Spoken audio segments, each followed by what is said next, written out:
நண்பர்களே வணக்கம்.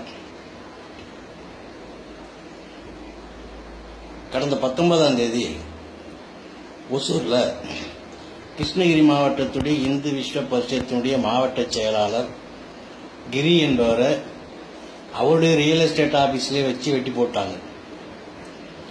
இதை பயங்கரவாதிகள் செய்தாங்க, அவர்கள் மீது நடவடிக்கை எடுக்கணும்னு அந்த அமைப்பினுடைய மாநில தலைவர் வேதாந்தம் கொளுத்தி போட்டார்.